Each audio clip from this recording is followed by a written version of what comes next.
2 फरवरी को जब आगरा में गैंगस्टर पप्पू कुशवाहा की 3 करोड़ 30 लाख की संपत्ति को कुर्क कर लिया गया और उससे पूछा गया कि इतनी संपत्ति तुमने कहां से कमाई, तो उसका कहना था कि उसने यह सब नकली मावा बेचकर कमाया है।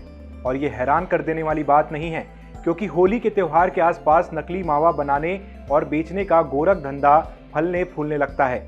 त्योहार में जैसे ही मावे की डिमांड बढ़ती है, इसमें मिलावट की खबरें आने लगती हैं और मिलावट करने वाले अपना काम इतनी सफाई से करते हैं कि इसका पता ही नहीं चलता। इसलिए आज हम बात करेंगे कि मावे में मिलावट से क्या क्या नुकसान होता है और इस मिलावट की पहचान कैसे करें। नमस्कार, आप देख रहे हैं स्वर्मय टाइम्स का विशेष। मैं हूं अंकुर शुक्ल। होली का त्योहार नजदीक है और ऐसे में मिठाइयां बननी शुरू हो गई हैं और इसी के चलते नकली मावा का धंधा करने वालों की भी दुकानें चल निकली हैं। तो आइए सबसे पहले यह जान लेते हैं कि आखिर नकली मावा में होता क्या है। तो सुन लीजिए, असल में इस नकली मावे में खराब क्वालिटी का मिल्क पाउडर, टेल्कम पाउडर, चूना, चौक और सफेद केमिकल्स मिलाए जाते हैं। इसके अलावा नकली मावा बनाने के लिए दूध में यूरिया, डिटर्जेंट पाउडर और वनस्पति घी यानी डालडा भी मिलाया जाता है। और इतना ही नहीं, कई लोग मावे में शकरकंद, सिंघाड़े का आटा, मैदा या आलू भी मिलाते हैं। वहीं इसके अलावा आजकल दूध का फैट कंटेंट निकालकर उसकी जगह खराब क्वालिटी का तेल मिला दिया जाता है। और अब जब मामला इतना गंभीर है तो सवाल उठता है कि इससे कैसे बचें। तो इसमें चिंता करने की कोई बात नहीं है, बस आपको मावा खरीदते वक्त कुछ बातों का ख्याल रखना होता है। जैसे जब भी कभी आप मावा खरीदने जाएं तो हाथों से दबाकर मावे का टेक्सचर चेक करें। अगर मावा नरम है तो उसे मसलने पर अगर घी की खुशबू आ रही है तो वो फ्रेश और असली है।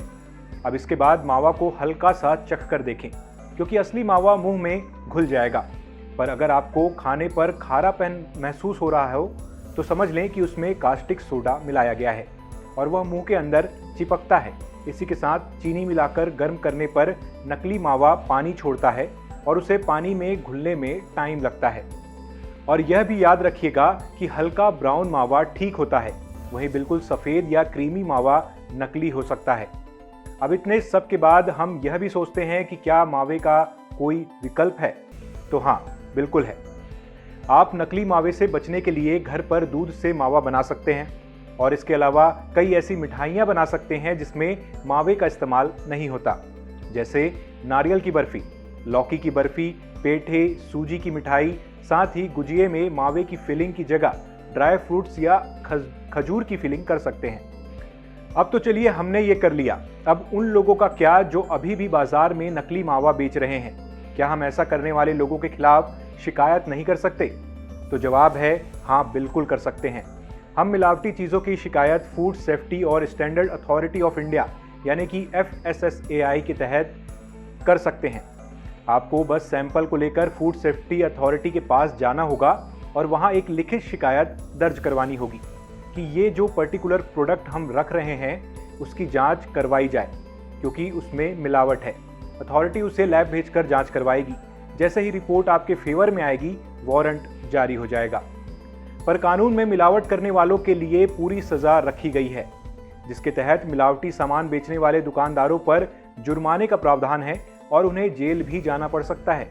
अगर किसी ने मिलावटी खाने की कोई चीज़ खा ली है तो उसके लिए नॉन बेलेबल वारंट जारी होगा।